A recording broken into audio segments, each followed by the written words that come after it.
찬양이 되었습니다. 모두 자리에 일어서 주시기 바랍니다. 하나님은 영이시니 예배하는 자가 영과 진리로 예배할지니라. 찬송가 356장 함께 찬양드리겠습니다.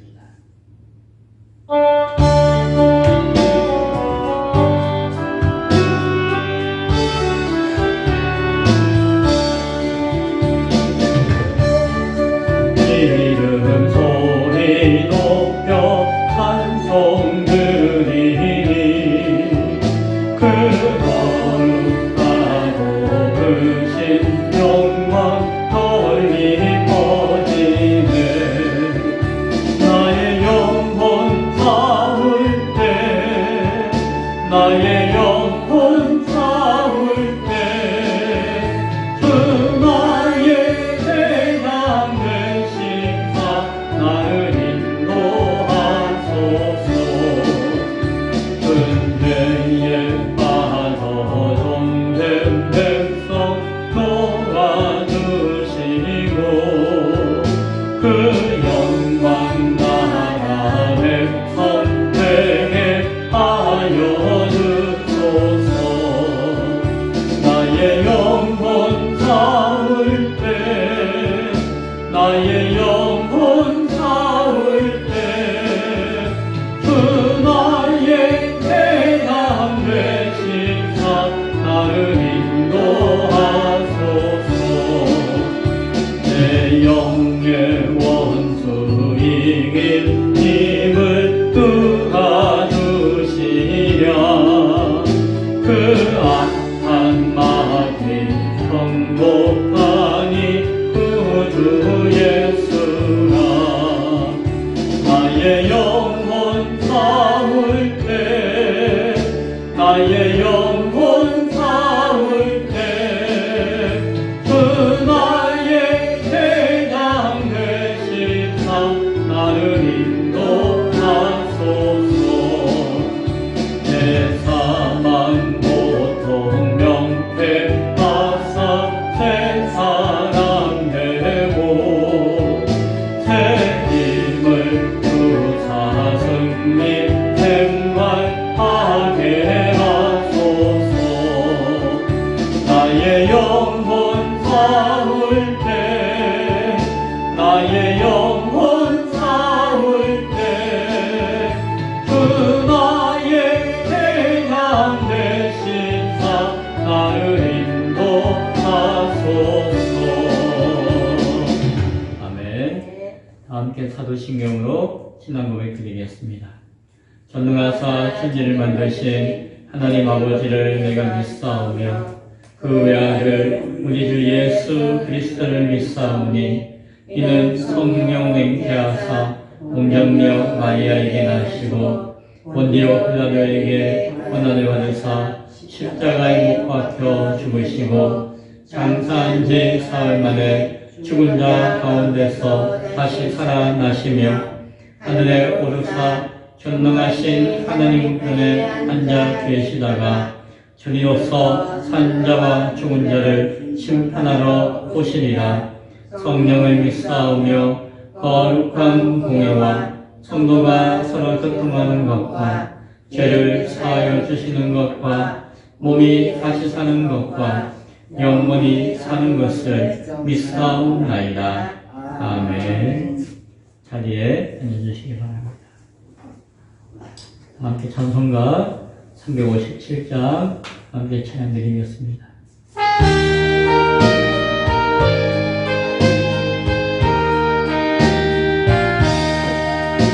주 믿는 사람이 일어나 다 힘을 합하여 이 세상 모든 마귀를 다 터서 멸하세. 저한테 오는 적군을 다 타워 이겨라.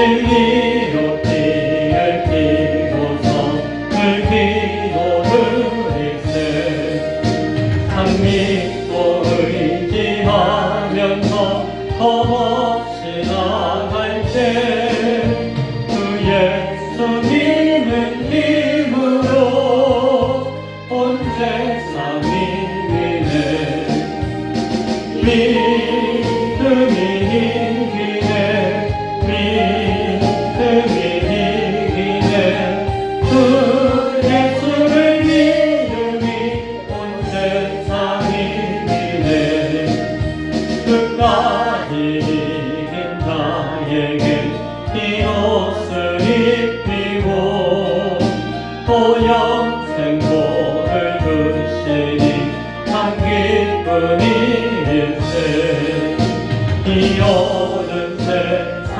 지나서 헛한 성가로로 그 예수 믿는 힘으로 온 세상 이기네 믿음이 이기네 믿음이 이기네 그 예수를 믿음이 온 세상 이기네.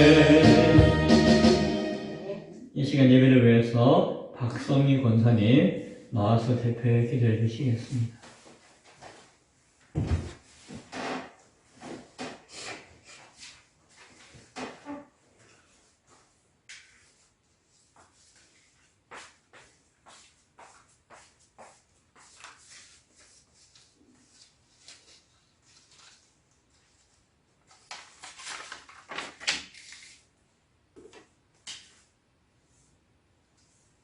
사랑의 하나님 아버지 감사합니다. 주님의 은혜와 사랑에 감사드립니다. 올 한 해도 시작부터 이 시간까지 인도하심에 감사를 드립니다. 아버지 남은 날도 주님의 은혜 안에서 소망의 해로 준비하게 하옵시며 회개하며 새롭게 살게 하옵소서. 온전히 믿음으로 쓰임받기를 원합니다. 오늘은 우리 기쁨의 교회가 귀한 직분을 받는 날입니다. 사랑의 주님, 우리 뜻대로 서두르지 않게 하시고 주님의 인도하심 따라 복음을 전하며 살게 하옵소서. 오늘도 세우신 담임 목사님 성령의 기름 부으심으로 말씀을 전하실 때 은혜 받는 시간 되게 하옵소서. 지금도 살아계신 예수 그리스도의 이름으로 감사 기도드리옵나이다. 아멘. 아멘.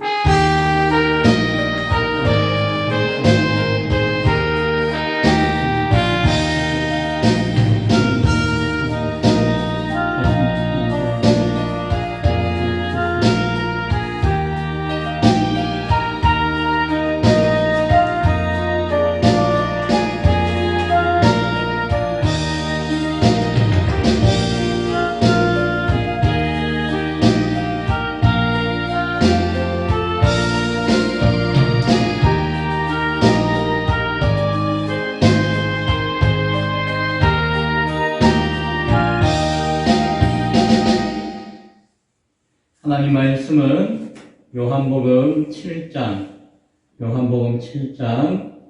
45절부터 8장 1절까지의 말씀입니다. 새성경 신약성경 157쪽 요한복음 7장 45절부터 8장 1절까지의 말씀입니다. 제가 말씀을 공독해 드리겠습니다. 아랫 사람들이 대제사장들과 바리새인들에게 서로 오니 그들이 묻되 어찌하여 잡아오지 아니하였느냐. 아랫 사람들이 대답하되 그 사람이 말하는 것처럼 말한 사람은 이때까지 없었나이다 하니 바리새인들이 대답하되 너희도 미혹되었느냐.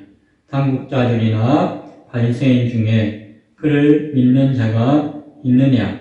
율법을 알지 못하는 이 무리는 저주를 받은 자로다. 그들 그 중에 한 사람 곧 전에 예수께 왔던 니고데모가 그들에게 말하되 우리 율법은 사람의 말을 듣고 그 행한 것을 알기 전에 심판하느냐. 그들이 대답하여 이르되 너도 갈릴리에서 왔느냐? 찾아보라. 갈릴리에서는 선지자가 나지 못하느니라 하였더라. 아멘. 오늘 읽었던 말씀을 중심으로 세상을 이기는 시대적 사명이라는 제목 가운데 말씀의 은혜를 나누겠습니다. 2025년도 마지막 주가 되었습니다. 시간 빠르죠? 네, 시간 빠릅니다.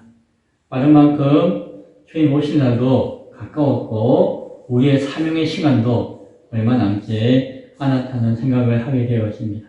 오늘은 선언으로 제 개인적인 이야기이지만 그런 이야기를 나누면서 본문으로 들어가고자 합니다.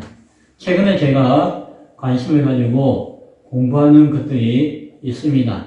나누고 싶어요. 3년 전에 인권지도사 교육과 자격을 따면서 인권에 대한 관심을 가지고 공부를 하고 있습니다.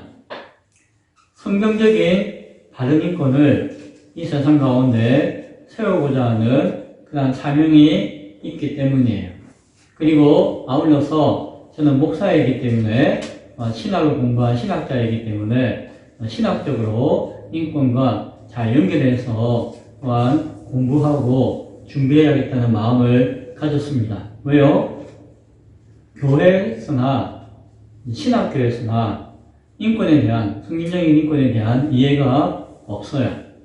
제가 잘 알아요. 알고 있습니다. 세상에서 말하고 있는, 흔히 이야기하고 있는 그런 인권을 가져다가 교회에서나 신학교에서 가르치거나 답습하고 있는 모습을 보고 제가 충격을 받은 적도 있습니다. 또한 인권이라고 하는 그 귀한 가치가 하나의 이념적인 전쟁의 도구로서 사용되어지는 시대적인 상황도 바라봅니다. 인간성이 상실되어지는 시대 가운데 하나님이 인간에게 하나님 주신 그 천부적인 인권이 부정되어지고 사라지는 시대 가운데 바른 성경적인 인권을 잘 준비하고 공부해서 교회에서나 신학교에서도 충분히 또 알고 있어야겠다. 말로는 하나님 믿습니다라고 하지만 생각은 하나님을 부정하는 생각 가운데 사로잡혀 있는 시대가 되어서는 안 되기 때문에 그런 사명을 가지고 공부하고 있습니다. 또한 작년부터 영혼에 대한 공부를 하게 되었어요. 지금은 인간의식연구소라고 하는 연구소의 하나의 연구원으로서 함께 활동하면서 이 시대는 뇌에 대한 연구가 깊어지다 보니까 영혼을 부정하는 시대가 되었어요. 영혼이 어디냐? 다 뇌의 작용이지. 저기 전두엽에서 무슨 기능을 하고 측두엽에서 무슨 기능을 하고 해가지고 마치 영혼이 있는 것처럼 느낌이 생각이 드는 것이지 영혼은 없다라고 가르치고 주장하는 시대가 되었습니다. 그러나 우리는 알고 있죠? 뭘 알고 있죠? 인간은 하나님께서 창조하셨고 인간에게는 하나님께서 몸과 함께 영혼을 허락하여 주셨다라고 하는 사실이에요. 앞으로 시대가 점점 나아가면서 인간이 무엇인가에 대한, 인간의 모습에 대한 부정적인 인식들이 많이 나타나게 될 것이에요. 그러면은 영혼이 구원될 필요가 있나요? 영혼을 구원할 필요가 있나요? 라고 질문할 거예요. 왜요? 영혼이 없는데 그냥 머리에다가 데이터를 주입하면 되지. 이제 몸도 기계로 바뀌게 될 것이고 몸도 배양되어진 다른 인체로 바뀌게 될 것인데 정신도 영혼도 바꾸고 가르치면 되고 옛날 잊어버린 기억도 다시 넣으면 되지 라고 하는 시대가 오고 있다라고 하는 것이 죽음 이후에 심판 앞에까지 그 영혼은 어디 갑니까? 몰라요. 아직도. 몸은 흙으로 간다 하지만 영혼은 어디 갑니까? 나중에 주님 부활하시고 다시 우리가 부활의 몸을 입을 때에 그 영혼은 어디 있다 오는 것이고 몸은 어떻게 일어나는 것입니까? 성경은 자세하게 우리에게 말씀해 주고 있지 않아요. 그래서 세상은 성경을 부정하고 영혼을 부정하고 영혼에 대한 구원도 부정하고 결국에는 하나님도 부정하는 시대가 올 것입니다. 그래서 영혼은 있다. 뇌과학이나 뭐 뇌철학이나 심리학이나 여기서 영혼은 없다라고 수십 년 동안 100년 넘게 공부를 하고 있었어요. 그런 주장을 하고 있어요. 근데 교회는 그런 주장에 대해서 한마디 입도 못해요. 왜? 그들이 뭘 이야기하는지도 이해도 못하기 때문에 무슨 말 하는지도 몰라요. 그냥 믿으면 돼 라고 이야기해요. 그러니까는 세상은 그렇게 바뀌어졌는데 교회는 세상 앞에 아무런 손이도 못하는 때가 올 것이기 때문에 인간의식연구소의 연구원으로서 그러한 세상의 학문과 지식 앞에 당당하게 맞서 싸우기 위한 준비를 하는 공부예요. 그래서 나름 소명을 가지고 사명을 가지고 공부하고 있습니다. 인권을 공부하고 영혼을 공부하니까는 철학을 공부하게 돼요. 왜냐하면 그 모든 것에 대한 근간이 철학 가운데 있기 때문이에요. 신학대학원을 공부하잖아요. 그러면 과목이 뭔지 아세요? 영어, 성경, 논문, 그리고 철학이었어요. 그래서 저도 옛날에 신학대학원 준비할 때 20대 후반에 철학을 열심히 공부한 기억이 나요. 저는 물리학을 공부했잖아요. 미공계예요. 그러니까 인문학, 철학 전혀 모르고 있는데 뭐 고등학교 때 교과서에서 잠깐 배운 거 말고는 잘 모르는데 시험 치니까 대학원 가려면 시험 봐야 되니까는 철학책을 달달달달 외우고 그 책에 대한 문제집을 막 풀어가지고 시험을 준비했던 기억이 납니다. 부작용이 생겼어요.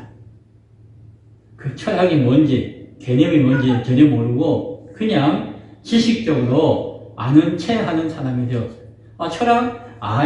칸트는 어떻고 저렇고 아는 채는 할 수 있는데 그 내용이 뭘 이야기하는지를 잘 모르고 그냥 아는 채 하는 사람이 되어버렸어요.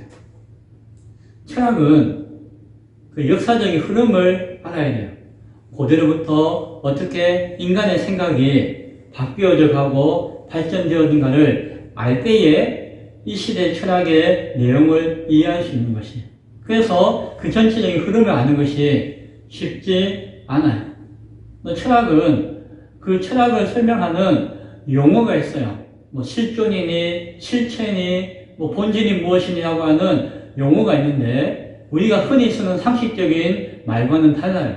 그래서 수학 공식을 공부하고 수학 공식을 배우듯이 그 용어와 개념을 하나하나 공부해서 알아야지 그가 무슨 말을 하는지를 알아들을 수가 있어요. 그래서 쉽지 않아요.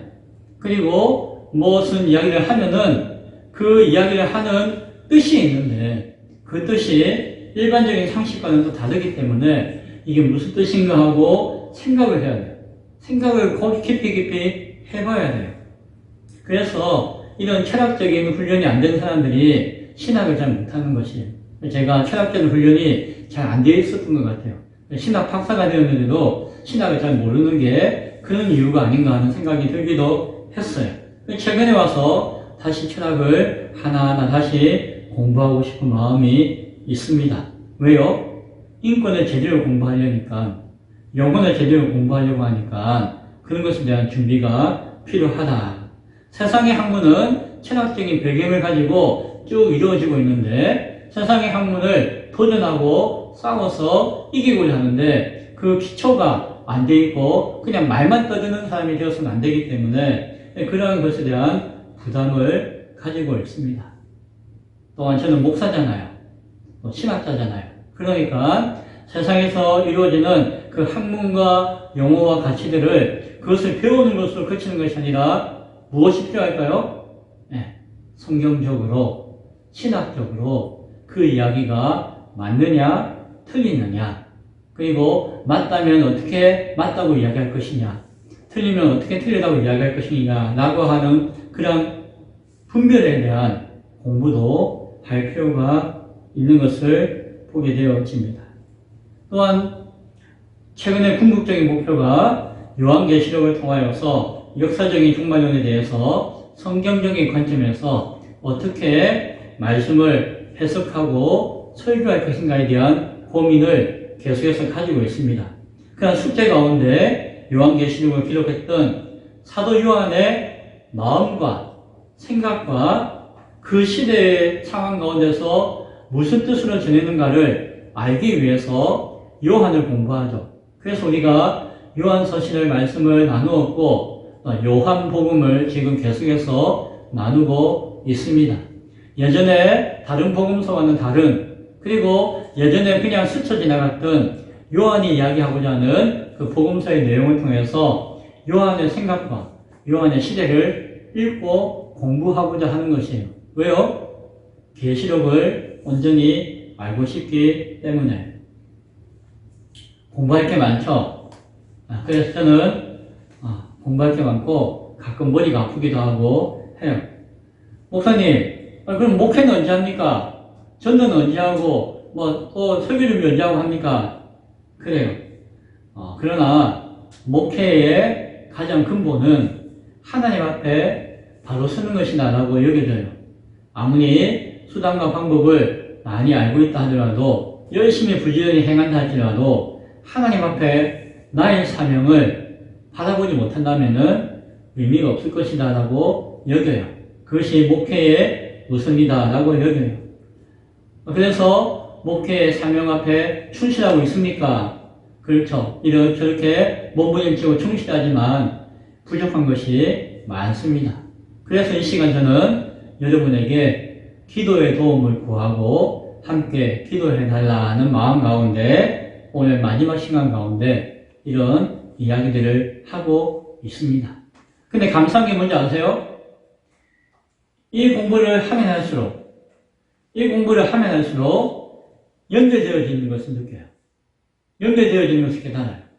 하나님이 나에게 주신 사명을 온전하게 하시기 위해서 이러한 도전들을 주시고 그것이 잘 엮여지게 하시는구나 라고 하는 그런 믿음이 생깁니다. 제가 공부하는 목적은 분명합니다.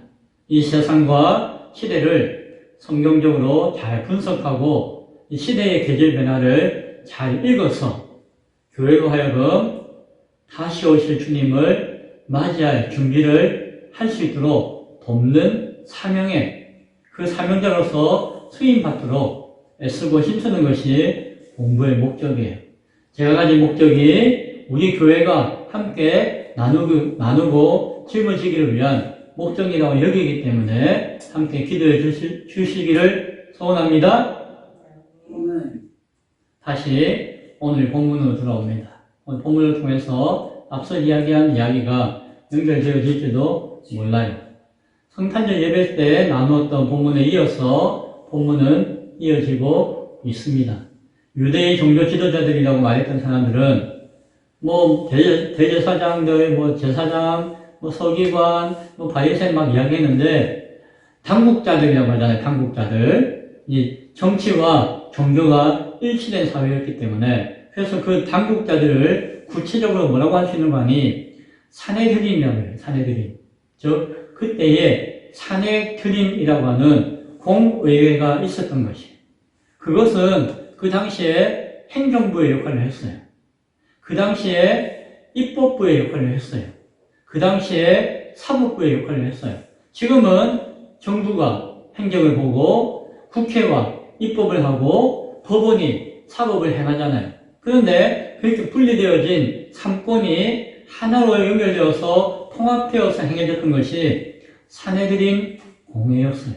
사내들인은 대제사장이 의장이 되어서 당시에 종교 지도자들, 제사장, 장로, 사두개인, 바리새인 중에서 대표되는 종교 지도자들이 70명이 모여가지고 그 회의를 주관했어요.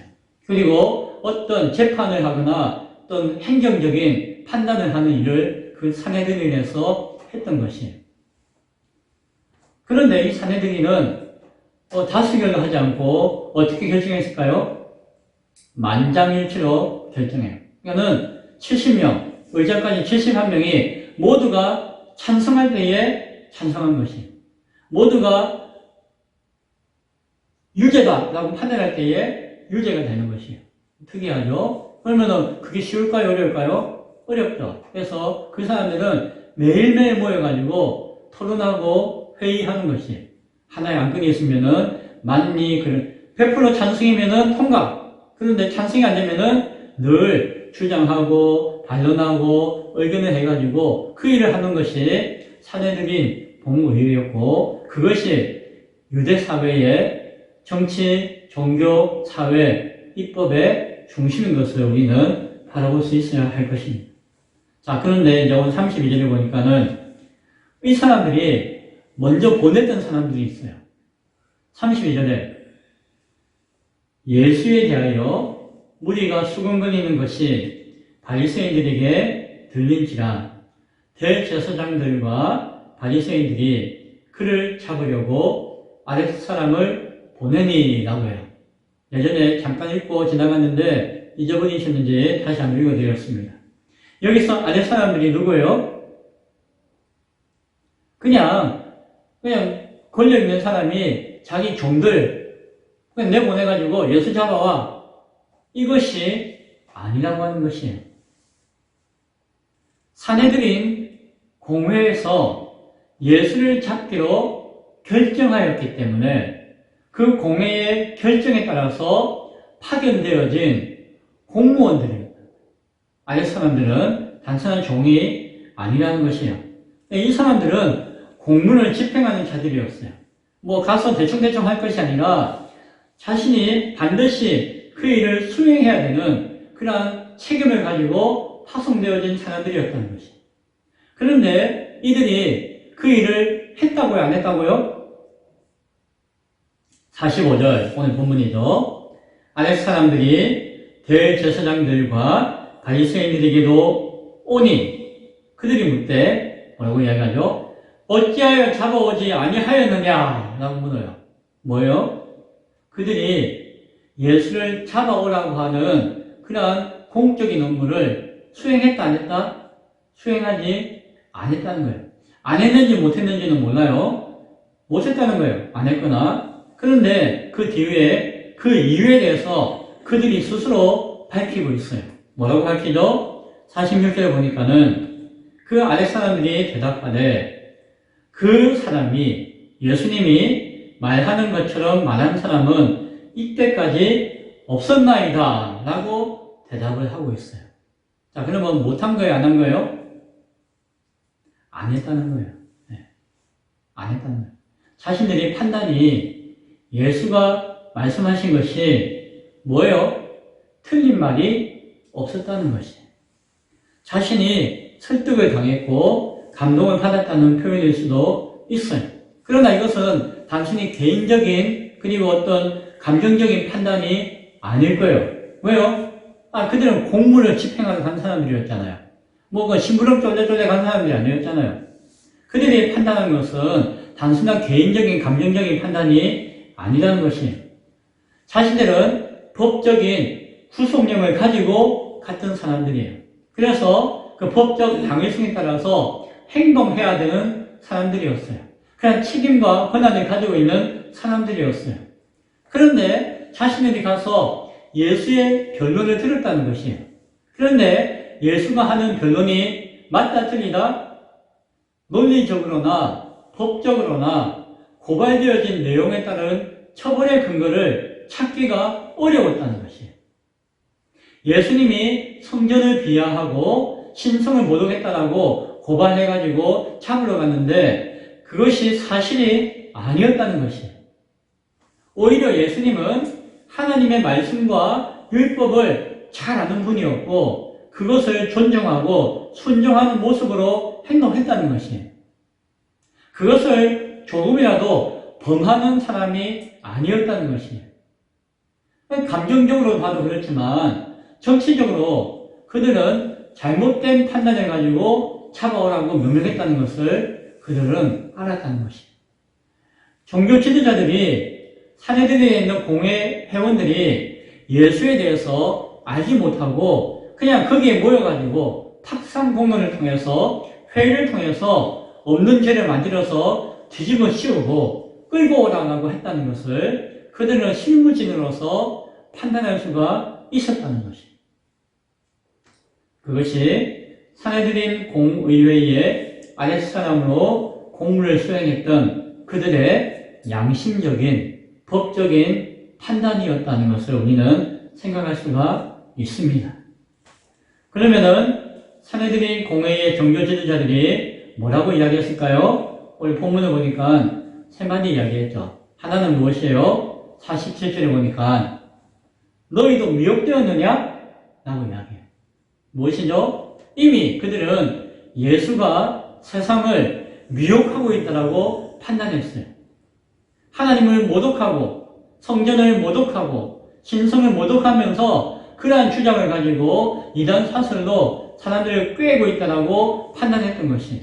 그래서 그를 잡으러 가라고 했던 그들이 오히려 명령을 어기고 있으니까 너희도 예수에게 미혹당했구나 라고 판단하는 것입니다.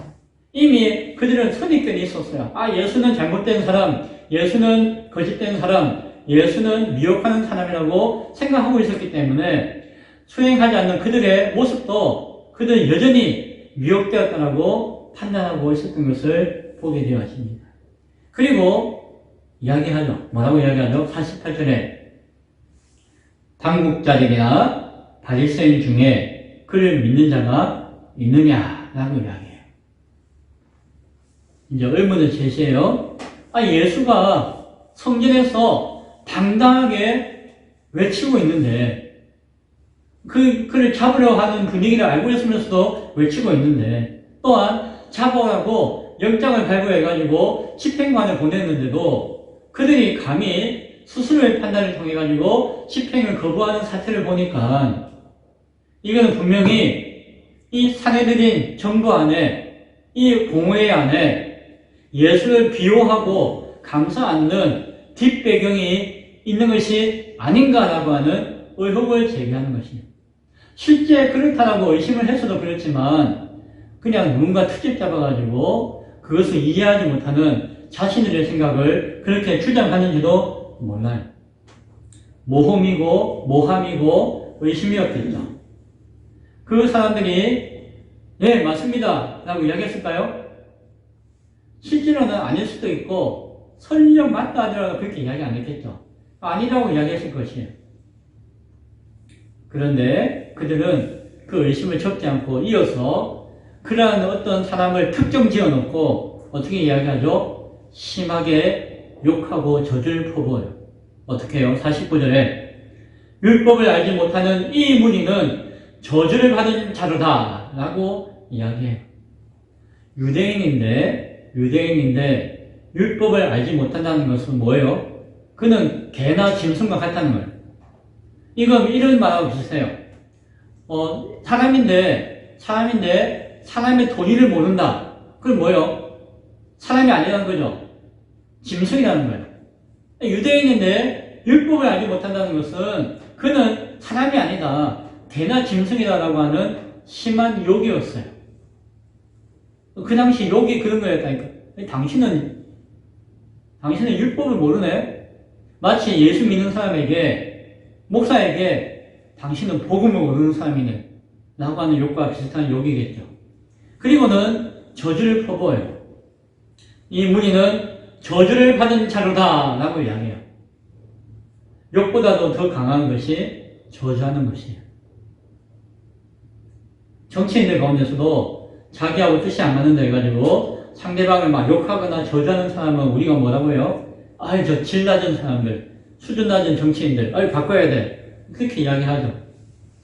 당대의 정치적, 종교적 지도자라고 하는 사람들이 그들의 입에서 이런 말들이 나온다는 거. 저 사람은 율법도 없는 사람이고 저주받은 사람이다 라고 하는 막말이 나오는 것. 그것은 그들이 얼마나 예수님을 미워하고 있었는지를 알게 합니다. 그 상황이 이해되시죠? 그들이 이미 감정적으로 흥분했다는 것이에요. 말 안 듣는 자기 부하들을 향해서 신랄하게 저주하고 있다. 한편으로는 자기 공의 안에서도 애매모호한 표현들 가지고 있는 사람들, 자신과 같이 강하게 예수를 치라고 주장하지 않는 사람들이 있다면은 그들을 향해서 들으라고 하는 이야기일 수도 있어요. 그런데 이때에 그 사내들인 공회 가운데 한 사람이 일어났어요. 그 이름이 누구라고요? 니고데모. 오늘 성경이 이야기하죠. 어쩌면 이 니고데모가 평소에도 자기들과 조금 결이 다른 이야기들을 하고 주장을 하기도 했던 것 같아요. 그러니까 아마 니고데모 들으라고 막 욕하고 저주했는지도 몰라요. 모두가 이렇소 라고 이야기할 때에 혼자서 아니요 라고 이야기하는 것은 뭐예요? 셋 중에 하나죠. 하나는 바보거나, 하나는 정말 용기 있거나, 아니면 열받았거나. 네, 뭐 그렇겠죠. 욱 해가지고 아유 열받아가지고 그냥 막 하는 사람이 있었겠죠. 성격. 아니면 바보 같어. 아니면 용기가 있어서 그랬을 것이에요. 니고데모가 어떤 사람이었죠? 요한복음에서 이야기한 3장에 예수님을 찾아갔던 사람이에요. 사내들인 공회원이고 종교 지도자였는데 이름 없는 예수, 이제 막 뭐 뜨는 예수를 찾아가는 것이에요. 왜? 그가 하는 말이 틀린 말이 아니라는 생각이 들었기 때문에 자신도 뭔가 배워야겠다는 마음을, 공부해야겠다는 마음을 가졌기 때문에 그는 위대한 종교 목사이고 신학자였지만 예수님을 찾아갔어요. 그래서 거듭남이 무엇인가에 대해서 물었고 거듭남이 무엇인가에 대한 말씀을 배웠어요. 그리고 인자로 오신 예수님을 믿는 자는 영생을 얻게 된다는 복음을 예수님께 직접 들었던 사람이 이 니고데모였어요. 니고데모가 얼마나 힘들었을까요?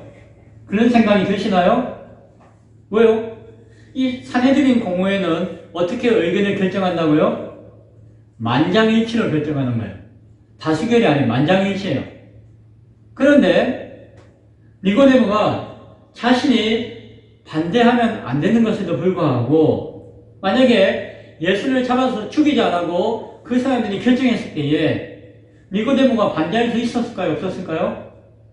설령 반대하고 싶은 마음이 있었는데 자기가 반대하면은 이 모든 결정이 틀어져 버리잖아요. 얼마나 힘들었겠어요.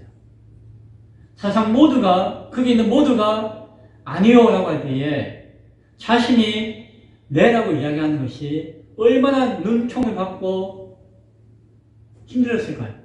모두가 예수를 죽이자라고 할 때에 자신은 아닌데 라고 생각했을 때에 예수를 변명하거나 변론하거나 예수의 입장에서 주장하는 이야기를 했겠죠. 뭐 그런 변론을 했겠죠. 그러나 마지막으로 최종적으로 거부하거나 결정할 때에 자기 한 사람 때문에 전체가 틀어지는 것 때문에 어려움을 당하니까 이렇게 해야 되나 저렇게 해야 되나 아마도 심한 갈등과 고민이 있었을 거예요. 그러나 결국에는 예수를 잡고자 결의가 된 것을 보면은 니고데모도 어쩌면 속으로 눈물을 흘리면서 거기에 따라가야 했었는지도 모르죠. 이 니고데모의 입장을 생각해 보면은 이 사람이 얼마나 힘들었을까. 차라리 정치인이 종교 지도자가 안 되었으면 좋았을 것인데 그 자리에 서서 자신의 소신을 지키고 용기를 지키는 것이 얼마나 힘들었을까. 그리고 얼마나 미움을 받았을까. 그런 생각을 하게 되어집니다. 분명히 앞서 이야기했던 그 사람이 이 니고데모 들으라고 하는 이야기일 것 같아요. 저는.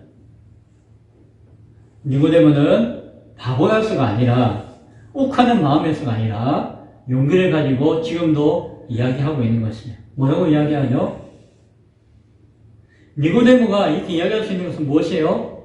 어쩌면 그가 참 믿음을 가지고 있었기 때문입니다. 잘 기억하기 바랍니다. 참 믿음은 세상을 거스리고 자기의 이익을 찾지 않는 용기를 보여주는 것이 참 믿음이에요. 니고데모가 뭐라고 이야기했는지 보세요. 51절이에요. 우리 율법은 사람의 말을 듣고 그 행한 것을 알기 전에 심판하느냐? 라고 이야기해요. 뭐 예수를 잡자 말자 이런 이야기는 판정이 났기 때문에 더 이상 이야기할 수 없겠지만 지금 이 상황에 대해서는 변론하는 거예요. 왜? 율법을 알지 못하는 사람은 저주를 받는다라고 욕먹었잖아요. 욕을 하잖아요. 그런데 과연 우리가 당신들이 율법을 알고 있느냐? 율법은 뭐라고 이야기하죠? 율법은 공의로운 판단을 해야 된다고 이야기해요. 그래서 법적인 절차에 따라서 충분한 변론을 통해서 증인과 증거를 확인하고 그 다음에 이것이 행한 것이 무엇인지를 결정하고 그 행한 것에 대한 판단을 최종적으로 해야 된다는 것이에요. 그 과정이 있어야 된다는 것이에요. 그런데 이것이 율법이 가르침인데 당신들이 우리들이 하고 있는 것은 무엇입니까? 지금 예수가 와서 무슨 이야기를 했는지 들어봤습니까? 그의 이야기를 들어봤습니까? 그의 논증을 우리가 함께 나누었습니까? 증인과 증거를 찾아보았습니까? 라고 하는 것을 따지는 거예요. 우리가 그렇게 하지 않았느냐? 하지 않았지 않았습니까? 그런데 오히려 율법을 모른다고요? 아마 그런 답답한 마음 가운데 용빈이요 이야기했을 것이에요. 니고데모가 이렇게 의견을 제시하고 주장한 것이 이것만이 아니었겠죠. 이것은 반대로 무엇을 이야기해요? 사내들인 공의가 율법에 철두철미하다는 그들이 오히려 율법의 공의에 반하는 불법적이고 감정적이고 즉흥적인 분위기에 휩싸여서 예수님을 잡고자 하고 있다는 사실을 고발해주고 있다고 볼 수가 있는 것입니다. 니고데모가 그렇게 이야기하니까 사내들인 공회의 사람들이 뭐라고 이야기하죠? 52절에 뭐라고 이야기해요? 너도 갈릴리에서 왔느냐? 찾아봐 성경을. 갈릴리에서 선지자가 나지 못하느니라 라고 이야기해요. 너도 갈릴리에서 왔느냐? 궁금해서 물어보는 거예요. 비꼬는 거예요. 욕하는 거예요. 너도 그 천동네 그 사람이냐? 이 무식한 사람이냐? 너도 뭐 그런 사람이냐? 하면 비꼬는 거예요. 우리가 성탄절에 말씀 나누었잖아요. 이들이 성경을 찾아보고 성경을 근거로 해서 주장하는 것이 틀린 것이 없어요. 성경을 아는 체 하면서 율법에 충실한 척 하면서 그들은 자신이 가지고 있는 편견과 선입견에 사로잡혀서 거짓된 사실을 근거로 해가지고 예수님을 부정하고 비하하고 혐오하면서 단정하고 있는 것이에요. 예수를 옹호하고자 하는 조금의 기색이라도 보이면은 그를 향해서도 욕하고 저주하는 모습을 보게 되어집니다. 여기까지 이야기가 끝나고 8장 1절에서 모두 다 각각 집으로 돌아갔다라고 이야기해요. 그런데 예수님은 어디로 갔죠? 예수님은 돌아가서 쉴 집이 없으셨기 때문에 감람산으로 갔다라고 해요. 예수님은 산에서 뭘 하셨을까요? 이슬 맞도록 기도하셨겠죠. 무엇을요? 나를 저주하고 죽이고자 하는 이 세상을 위해서, 저 사람들을 위해서 예수님은 기도하셨을 것이에요. 말씀을 맺습니다. 세상을 읽고 세상을 이기는 방법은 무엇일까요? 어쩌면은 만만치 않을 것이에요. 예수님처럼 감람산으로 올라가서 기도할 수밖에 없을지도 몰라요. 우리가 힘으로 세상을 이기는 것은 쉽지 않을 것일 겁니다. 그러나 끝까지 인내하며 세상을 위해 기도하며 자신에게 주어진 그 믿음의 자리를 지키는 것이 필요할 것이에요. 끝까지 공부해야 되는 이유예요. 대충 타협하고 대충 모른 척 할 것이 아니라 우리가 끝까지 공부해야 되는 이유가 여기에 있어요. 우리가 끝까지 기도해야 되는 이유가 여기에 있어요. 끝까지 소망을 던져버리지 않고 소망을 붙들고 있어야 되는 이유가 여기에 있는 것이에요. 그 결과의 승패는 세상의 기준에 따라서 나는 것이 아니라 바로 하나님의 기준 가운데 결정되는 것을 믿기 때문에 세상의 상황과 판단과 근거가 아무리 낙심되는 상황이라 할지라도 우리는 낙심하지 않고 소망을 붙들고 공부하는 것이에요. 기도하는 것이에요. 그리고 내가 해야 할 일을 내가 맡은 자리에서 행하는 것이에요. 오늘 이제 새로운 직분으로 취임하시고 임명받는 분들을 위해서 권면합니다. 나중에 취임식을 통해서 권면하게 될 것인데 이 시간에 다시 한번 이야기합니다. 먼저 세상과 사람을 향한 선입견과 편견에서 벗어날 수 있기 바랍니다. 아래 사람들이 판단하는 그 판단을 배워야 돼요. 뭔가 눌려서 억지로 하는 것이 아니라 정신 똑바로 차리고 내가 무엇을 생각하고 판단해야 될지를 결정할 수 있어야 돼요. 그냥 흘러가는 대로 흘러가서는 안 된다는 것이에요. 두 번째로 진리에 대한 깊은 관심을 가지고 공부해야 돼요. 니고데모는 어쩌면 당대의 박사이고 당대의 훌륭한 사람이었지만 예수님께 가서 배우고자 함으로 말미암아 복음을 듣고 마지막까지 귀한 사명을 감당하는 사람이 되었던 것을 보게 되었죠.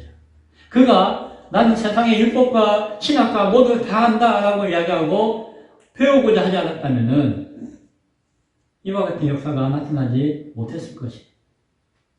니고데모와 같이 배우고 진리에 대한 관심을 가지고 항상 공부하는 사람 될 수 있기 바랍니다.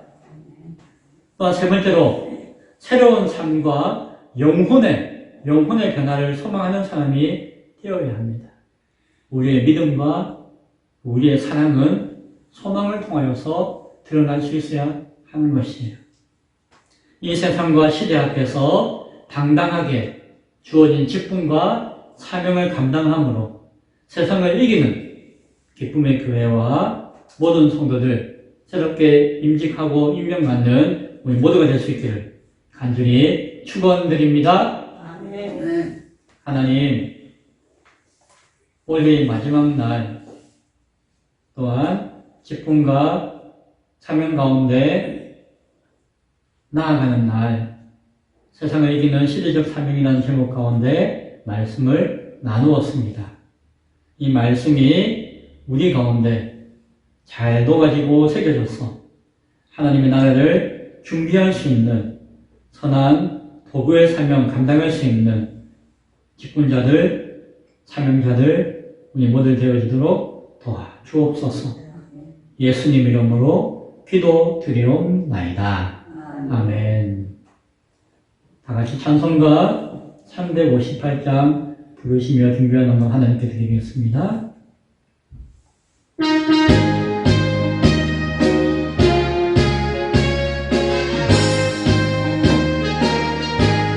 주의 진리 위에 십자가 은빛 하늘 높이 들고서 주의 군사 되어 영광스럽게 찬송하며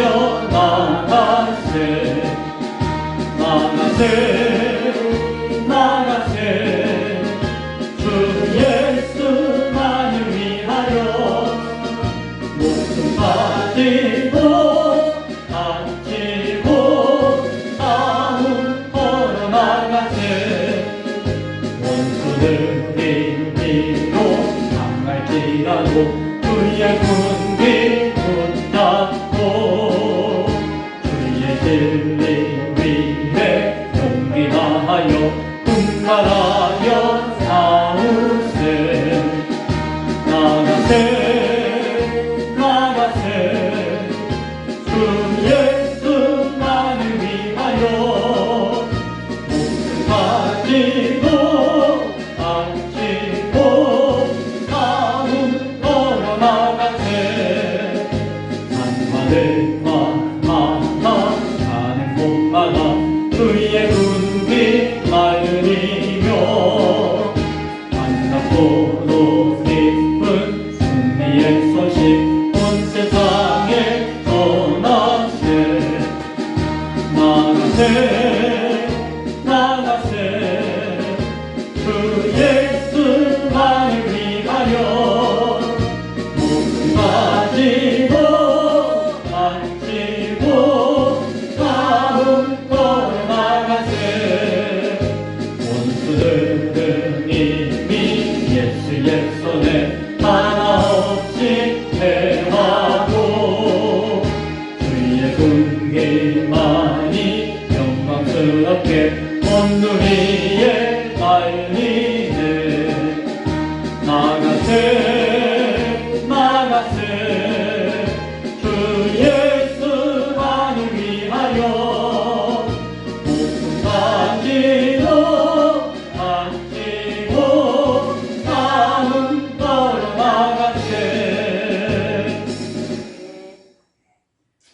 사명을 주시니 감사합니다. 기쁨의 교회에 권사의 직분을 주시니 더욱 감사합니다. 2026년에는 더욱 충성하고 새롭게 하여 주옵소서. 김성훈 목사 감사만 드렸습니다. 박승희 권사님 감사함 드렸습니다. 무명을 감사함 드렸습니다. 11조원금 주님 앞에 드렸습니다. 성경금 드렸습니다. 주일원금 하나님 앞에 드렸습니다. 기도하겠습니다. 하나님 감사합니다. 드려진 손길과 그 물질 가운데 축복하셔서 그 손길이 마르지 않는 샘이 되어지게 하시고 그 물질이 세상을 이기는 귀한 믿음의 벽돌 한 장이 되어지도록 축복하여 주옵소서. 세상을 이기는 사명 가운데 충실하며 성실하며 진실한 하나님 귀한 사람들로 드리는 손길들과 물질에 쓰이는 곳에 축복하여 온전히 세워 주옵소서. 감사합니다. 예수님 이름으로 기도드리옵나이다. 아멘. 교회 소식 알려드립니다.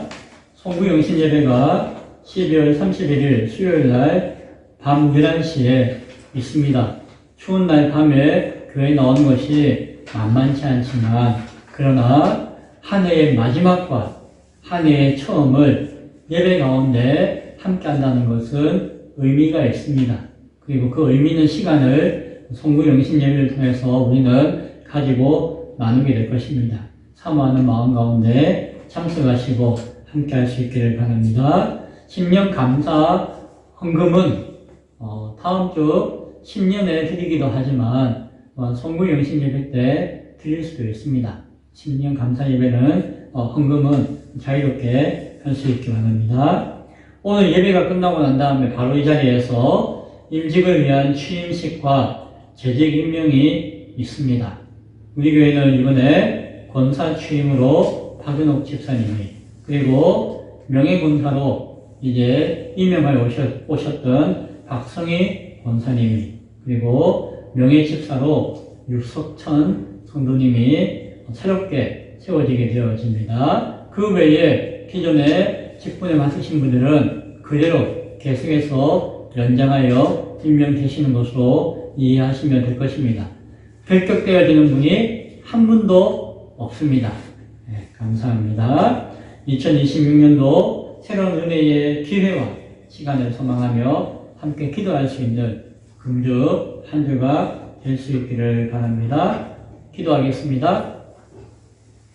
지금은 우리 주 예수 그리스도의 은혜와 하나님의 크고 놀라우신 사랑하심과 성령님의 교통 역사하심이 하나님 앞에 시대적인 사명을 새롭게 발견하고 그 사명을 감당하고자 최선을 다하여서 배우고 익히고 섬기며 믿음 가운데 나아가기를 소원하는 예배하는 귀한 신명들, 권속들 머리 위에 지금부터 영원토록 함께 있을지어다. 아멘.